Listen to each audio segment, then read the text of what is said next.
When I find myself in times of trouble, Mother Mary comes to me, speaking words of wisdom, let it be. And in my hour of darkness, she is standing right in front of me, speaking words of wisdom, let it be. Let it be, let it be, let it be, let it be. Whisper words of wisdom, let it be. And when the broken-hearted people living in the world agree, there will be an answer, let it be. For though they may be parted, there is still a chance that they will see. There will be an answer, let it be. Let it be, let it be, let it be, let it be. Yeah, there will be an answer, let it be. Let it be, let it be, let it be, let it be. Whisper words of wisdom, let it be.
Cloudy, there is still a light that shines on me. Shine until tomorrow, let it be. I wake up to the sound of music. Mother Mary comes to me, speaking words of wisdom, let it be. Let it be, let it be, let it be.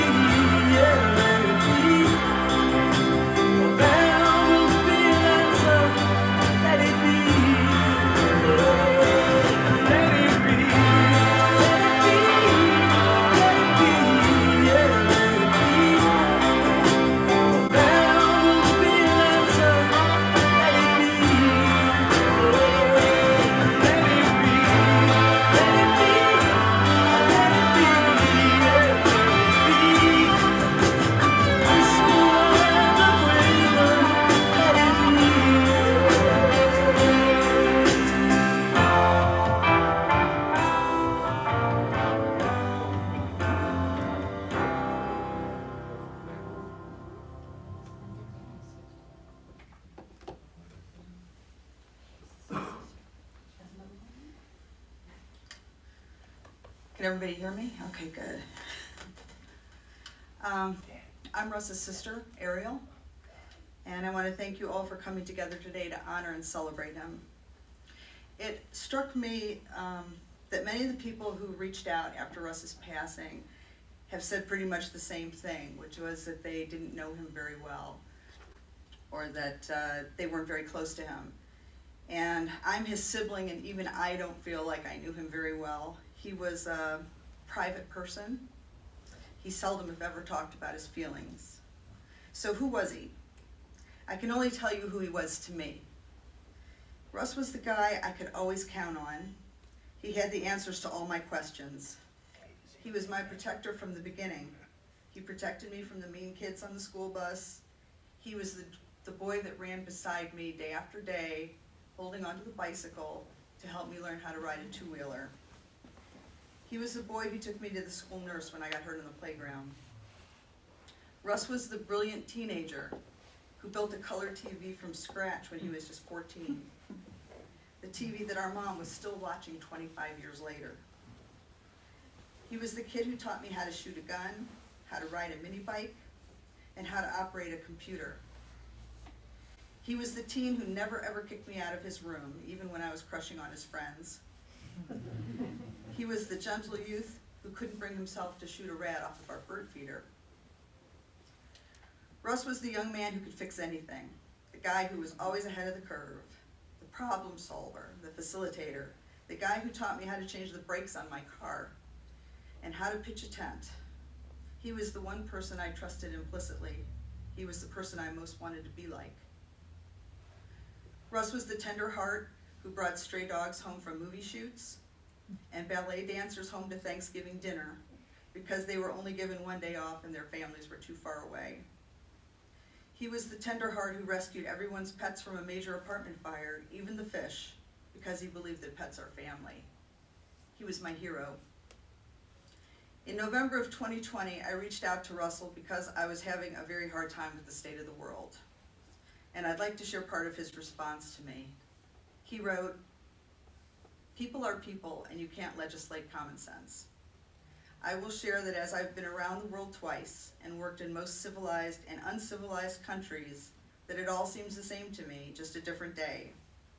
I've been held at gunpoint in Santiago, Chile, had my crew kidnapped by the police in Mexico City, seen an American president assassinated by a fellow American, had my hotel picketed in Paris by religious fanatics believing I was a demon in cahoots with the Antichrist, lost 30 or so close acquaintances to HIV when nobody understood what it was all about. I've been so sick I couldn't walk in Helsinki, and of course the list goes on." He continued, "There are a couple of things I keep in mind on a daily basis. 1, all passes, art alone endures. Boudier. 2, there ain't no such thing as a free lunch. Origin unknown but popularized by Robert Heinlein. 3, place your clothes and weapons where you can find them in the dark. Also Robert Heinlein. 4, check your reaction mass to at least 9 decimal places. Again, Robert Heinlein. I guess it's no secret that Heinlein was his favorite author. 5, villains are not villains in their own minds. Anonymous. 6, reality is 9/10 perception. Brett Matthew Williams. And 7, I never ever worry about things I cannot do anything about. Russell Wulff. He was my brother. He was my compass."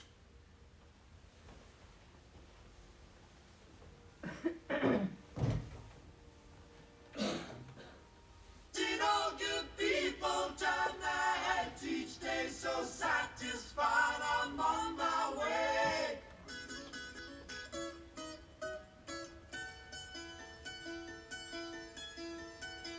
Take a straight and stronger course to the corner of your life. Make the white queen run so fast she hasn't got time to make you wife.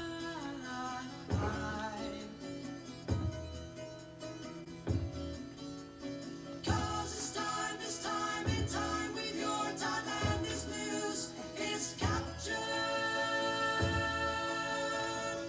For the queen to use, move me on to any black square, use me anytime.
everybody for coming.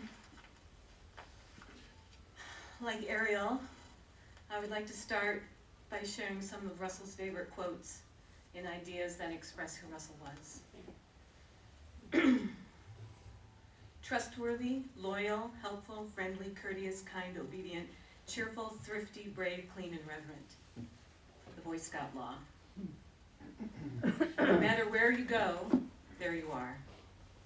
Buckaroo Banzai in the movie The Adventures of Buckaroo Banzai Across the Eighth Dimension. People are people. Russ Wulff after Martin Gore of Depeche Mode. Time flies like an arrow, fruit flies like a banana. Groucho Marx. Think about it. You're okay for a girl. Russell to me. When life gives you lemons, make lemonade. Albert Hubbard. It is better to have and not need than need and not have. Franz Kafka. I can't complain, but I still do. Joe Walsh. You're gonna need a bigger boat. Chief Brady to Quint in Jaws. Re-verify our range to target. 1 ping only. Give me a ping, Vasily. 1 ping only, please. Captain Ramius to Vasily from the movie The Hunt for Red October, book by Tom Clancy. I would have liked to have seen Montana. Vasily, as he died in Captain Marco Ramius's arms in The Hunt for Red October, and one of the things Russell said to me the day before he died. The proper function of a man is to live, not exist. I shall not waste my days in trying to prolong them. I shall use my time. Jack London. Though much is taken, much abides. And though we are not now that strength which in the old days moved earth and heaven, that which we are, we are. One equal temper of heroic hearts, made weak by time and fate, but strong in the will to strive, to seek, to find, and not to yield. Alfred Lord Tennyson from Ulysses. When you have eliminated the impossible, whatever remains, however improbable, must be the truth. Sherlock Holmes' Law of Deductive Reasoning from The Sign of the Four by Sir Arthur Conan Doyle. A conversation between Inspector Gregory and Sherlock Holmes from Silver Blaze in the Memoirs of Sherlock Holmes. Gregory to Holmes. Is there any point to which you would wish to draw my attention? Holmes. To the curious incident of the dog in the nighttime. Gregory. The dog did nothing in the nighttime. Holmes. That was the curious incident. Russell's Law of 7. There are only 7 notes, 7 magic tricks, 7 story plots, 7 original wonders of the world, and for Russell and I, only 7 anniversaries. You get the idea. Whenever we would come upon something that sounded like, looked like, tasted like something we had encountered before, we would smile at each other and say, there are only 7 recipes, or 7 movie plots, or 7 landscapes, etc. Russell was all of these things and so much more. As many of you know, Russell, along with his sister, was born and raised here in Cleveland. His parents, Mary and Otto, lived at North Park Manor in Shaker Heights until they both passed, Otto in 1977 and Mary in 1993. They were also the on-site custodians for the building, employed by a company called Zeman Wulff Management. Russell's father also did all of the plumbing maintenance for the building Zeman Wulff owned and managed at the time. And Russell used to go around to the buildings with Otto as he went about on his maintenance visits. Russell also spent significant time with his Uncle Jerry, who sparked his interest in all things mechanical that did not have pipes with water in them. His mother, Mary, had the patience of a saint when Russell would take apart the TV or radio on her kitchen table and put them back together. Russell went to Jesu Parish School and then St. Ignatius High School and had the honor of being kicked out for something involving explosives, the science lab, a cannon, and the building across the courtyard. He graduated from Shaker High in 1974, and it was his time at Shaker High working as the AV guy and running the lights for the school plays that sealed his love of the theater, and he started to become the man behind the curtain. Russell's father passed away in 1977, and Russell became the man of the house to support his mother and sister, putting his sister through college and helping his mother by doing the maintenance at North Park Manor in his spare time. Russell never attended college himself. He had been working at Lincoln Electric for a short time and also worked for a short time as a dispatcher for the Shaker Heights Police Department, where he felt it was his duty to help make the streets of Shaker Heights safe for women, children, and small animals. This mission continued throughout his life, driving around the streets of Shaker Heights, Beechwood, and sometimes even Cleveland Heights, in the middle of the night with whatever dogs he had at the time hanging out windows of his Blazer. Most of the officers from the PDs knew him. I would often wake up in the middle of the night to find him gone and the dogs gone. But I knew what he was up to and always looked forward to hearing about the night's adventure. In 1975, Russell started working at the Cleveland Playhouse during its 60th anniversary year. Now working in professional theater, Russell learned at a very young age that the wonderfully diverse world of the theater was a bit more complicated to navigate than he had thought, and this early steep learning curve would soon serve him well in the years to come. He started working with the then brand new original Cleveland Ballet in their inaugural season, 1976. He loved the ballet, and that it had lots of girls with very interesting shapes in tights and leotards was a huge bonus. He spent the next 14 years at the ballet, starting as just the guy willing to do anything to get the curtain up, to becoming the production manager and being responsible for everything the audience saw when the curtain went up. During this time of incredible growth for the Cleveland Ballet, Russell was also still helping his mom run North Park Manor Apartments. All through his Cleveland Ballet years, he still lived at North Park Manor down the hall from the apartment he grew up in, and where his mother continued to live until she passed in 1993. He did the maintenance work in his spare time. The ballet performed at the Hanna Theater, Public Auditorium, the Music Hall, and then State Theater at Playhouse Square. As the venues grew larger, the productions grew larger, and Russell's job grew larger. During this time, he also became a member of IATSE Locals 27 and 209, the stagehands and studio mechanics unions. As an IATSE union member, he worked on countless rock shows, ice shows, and Broadway touring shows in just about every venue in and around Cleveland. His first movie was The Deer Hunter in 1978, and he went on to work on a total of 12 films from 1978 to 2002. Some of his favorites included My Christmas Story, Telling Lies in America with Kevin Bacon, and Welcome to Collinwood with George Clooney. And it was on that movie, Welcome to Collinwood, that early one morning when Russ arrived at his electrics truck, he found a little black dog cowering under the truck. He coaxed him out with some chicken and called me on the phone to bring down one of our pet carriers. The dog became Russell's beloved little black dog, Riley. Riley passed away in 2018, and Russell started seeing Riley all over our apartment in the weeks before he passed away. There was also the movie Antoine Fisher with Denzel Washington and American Splendor with Paul Giamatti. In 2000, he met his longtime working partner, Julie Lindstrom, at Panavision in Chicago, and at his urging, she came to Cleveland, and they have been working together ever since. He also worked on numerous commercials, including many Ohio Lottery commercials where he found and rescued another of our dogs, which we named Lotto.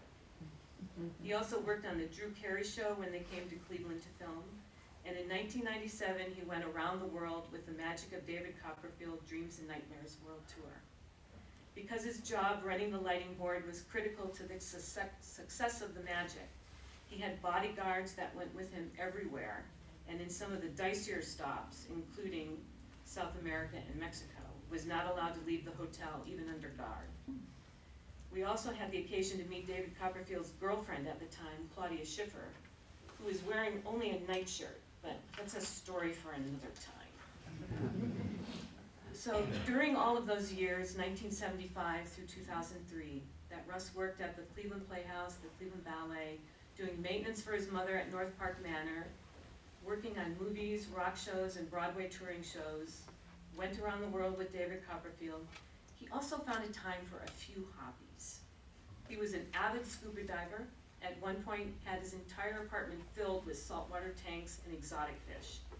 Learned to fly an airplane, parachuted out of a plane, only once, just because he wanted to be able to do it if needs be. Amassed an incredible gun collection, built many of his own rifles, reloaded his own bullets, read everything by Heinlein, Asimov, Agatha Christie, Sir Arthur Conan Doyle, Clive Cussler, Alistair MacLean, read every manual that came his way, and I do mean every manual. Studied theatrical lighting systems and could run as well as repair any of the lighting systems in any venue in Cleveland. Became a very competent carpenter and plumber, could identify any plane, military or commercial, military ships, submarines, helicopters, weapons, constantly pointing out all the errors in movies and TV shows regarding the same. Could identify all model train track schedules and trains as well as the real things. He pivoted between the performing arts, entertainment, commercial and industrial venues with ease. He also built many of his own computers back in the day when you could do that, and has a complete Atari setup, also a Commodore and a Macintosh. He wrote his own programs and was fluent in the programming languages Fortran, JavaScript, and SQL. He probably had an eidetic memory, but his mother never had him tested. Russell was particularly proud of the work he did while at Cleveland Ballet. He was responsible for every production that the ballet did up until 1990. The Nutcracker, Coppelia, Swan Lake, Romeo and Juliet, Midsummer Night's Dream, The Overcoat, Toreador, Graduation Ball, and countless repertoire pieces from world-renowned choreographers. When the set of The Nutcracker fell out of the back of the truck in San Jose, he simply repaired it and got it on the stage.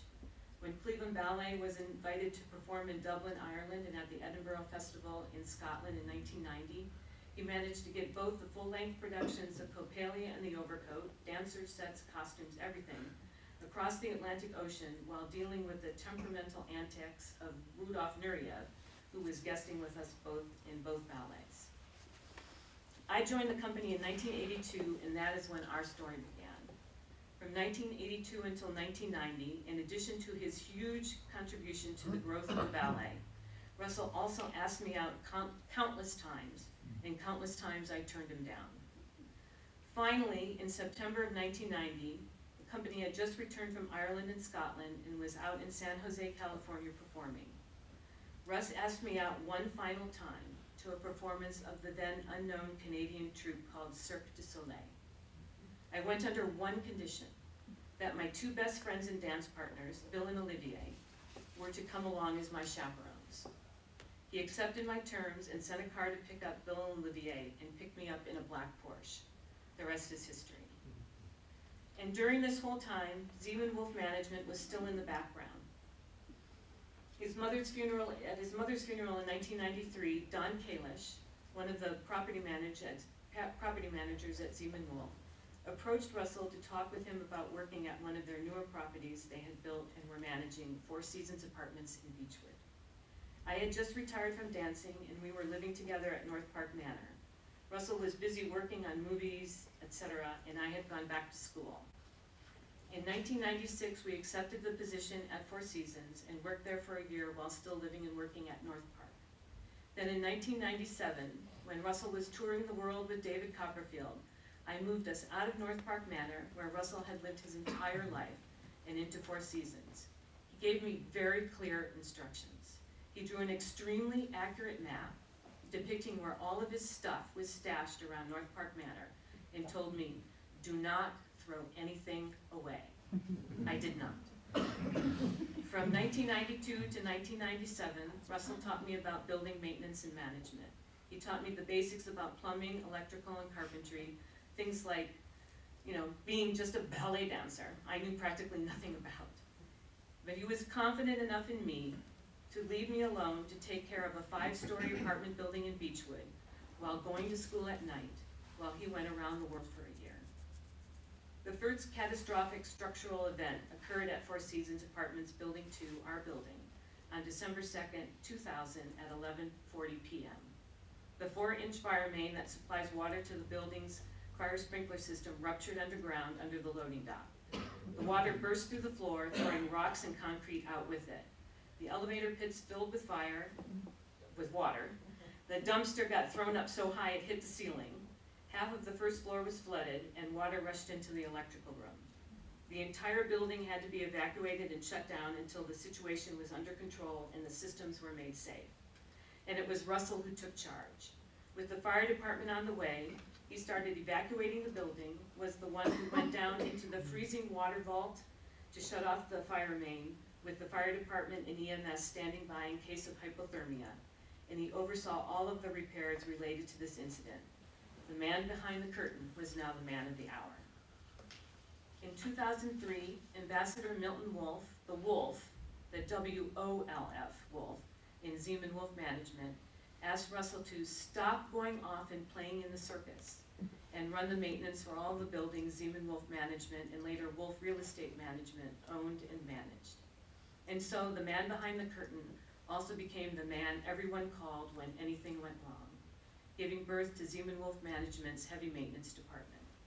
Russell also took care of the embassy on South Park and had many opportunities to speak with the ambassador. Russ learned many things from Ambassador Wulff, but there was one thing in particular he learned and used every day.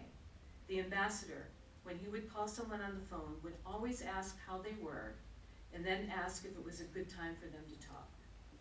Every phone call that I heard Russ make always started out with, "Greetings, how are you?" And then, "Is this a bad time or can you talk?" The ambassador passed away in 2005, and Russell's childhood friend, who was the recipient of numerous mud balls made and launched by Russ during those childhood years, Karen Wulff, now Karen Wulff Wechsler, the ambassador's oldest daughter, stepped in and took the helm of Wulff Real Estate Management. The second major structural incident took place in March of 2012 when the west wing of the north building at Sherry Park Apartments in Lyndhurst caught fire due to a contractor hitting a gas line. The biggest fire in the history of the city, with at least 10 other fire departments responding in addition to Lyndhurst. Russell oversaw the entire restoration, which was extensive, and expanded his heavy maintenance department by hiring more people, the majority of them women. By the way, Russ knew where the gas shutoff valve was, told the gas company, they did not listen, finally went to where Russ told him that was, after the fire had burned for 2.5 hours and destroyed the entire wing of suites. And there it was, and shut off the gas. It cost the gas company big, but Russ never said, "I told you so." The heavy maintenance department morphed into Wulff Technical with the crew from the fire restoration and tools and trailers and vehicles and more tools. Then later that same year, October of 2012, a huge storm blew in from the south and blew the roof off the south building, and Russ mustered the troops and restored that too.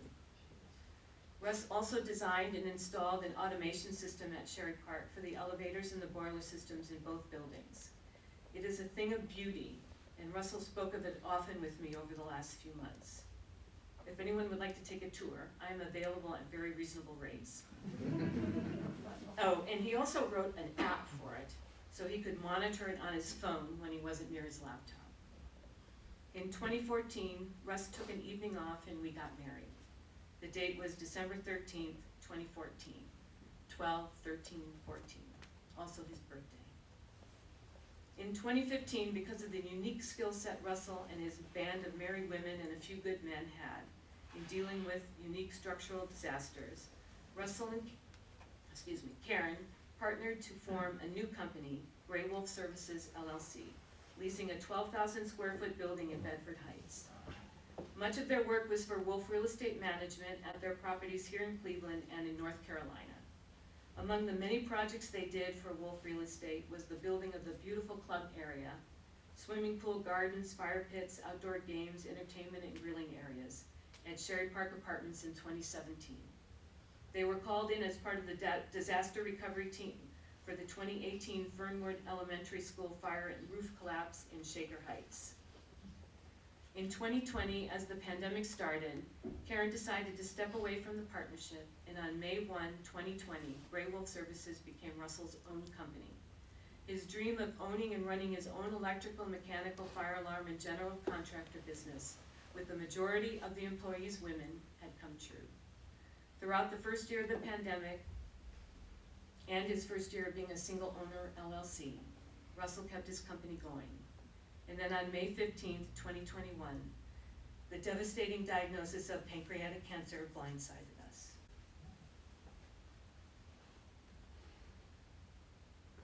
We battled the cancer together every day, but we knew what the final outcome was going to be.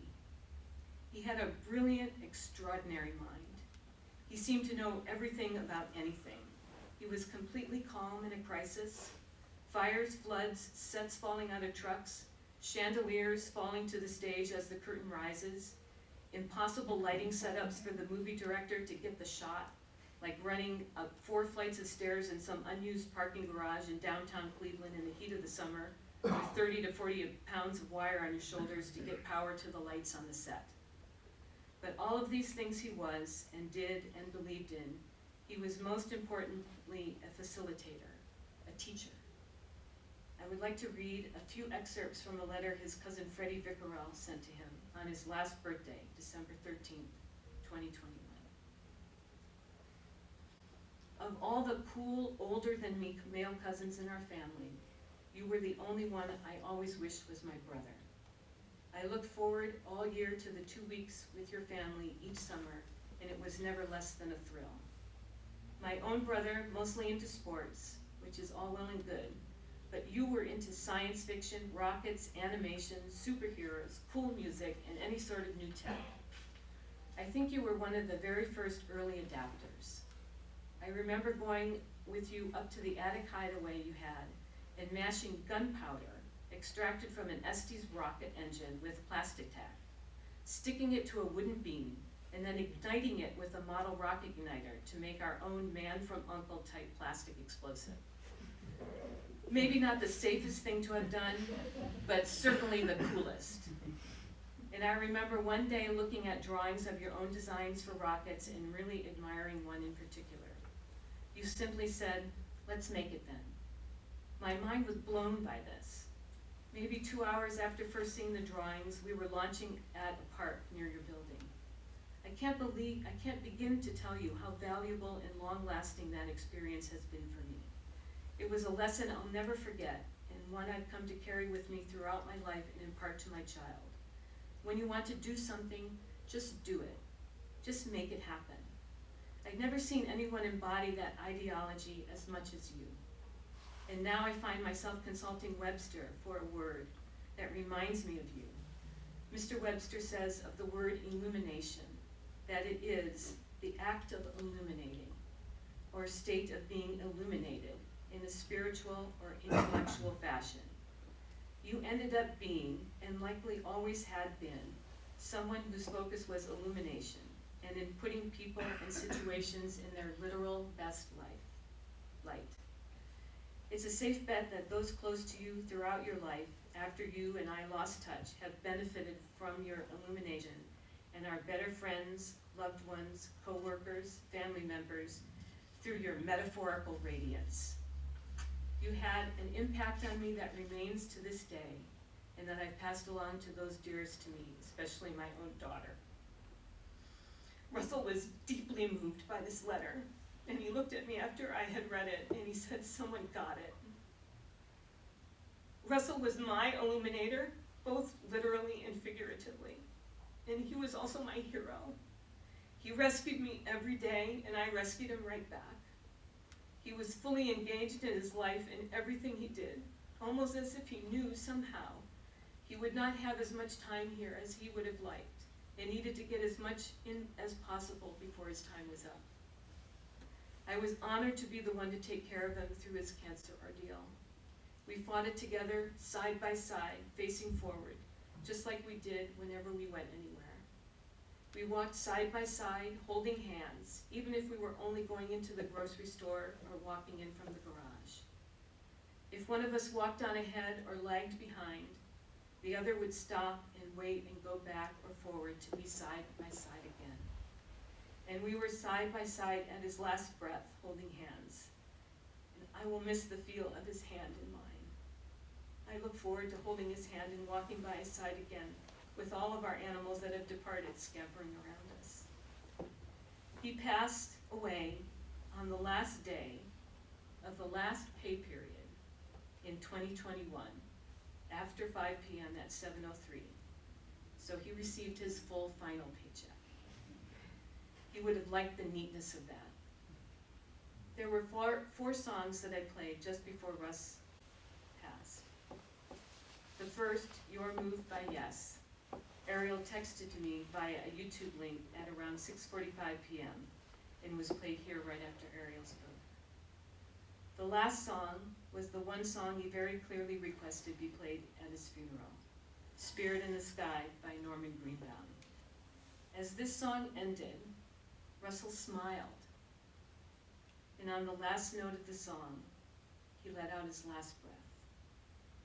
There was no pain, no suffering, just beauty and love and peace. The man behind the curtain, my best friend, my husband, and my love, finally stepped out.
was around dance for a long time and dancers. Russell was not a dancer himself. He did not dance. But he's gonna dance a little bit with me.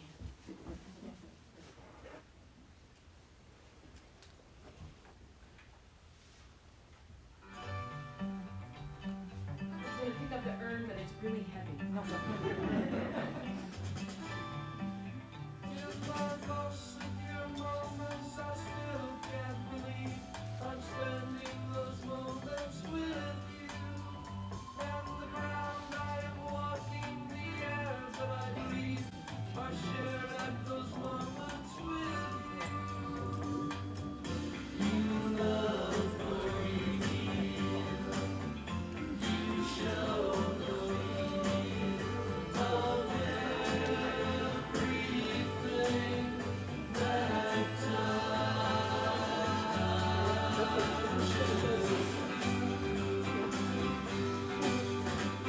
the songs I've been singing while I've got a phrase that flows to the feeling of you. But I never suspected that none of those days the wish of a song would come true. You love for me, you show the feeling of everything that's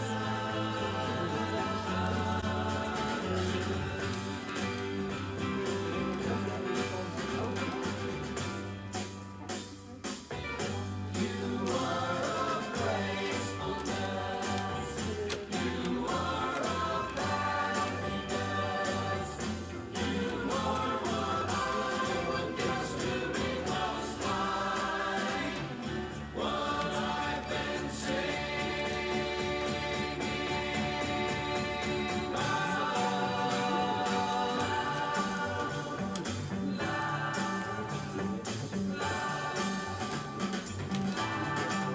if the songs I've been singing while I'm raised was supposed to reveal you.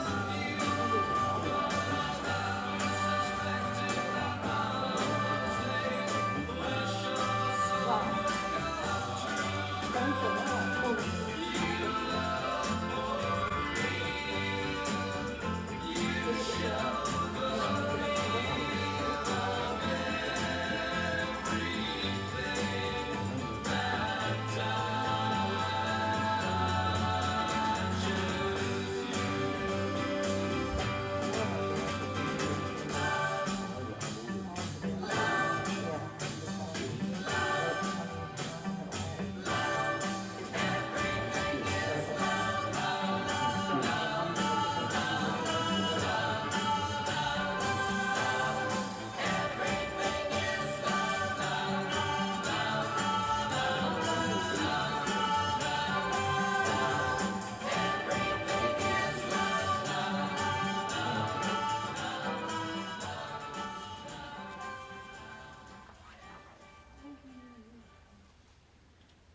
Thank you all for helping us say goodbye. One heck of a guy. He will be missed.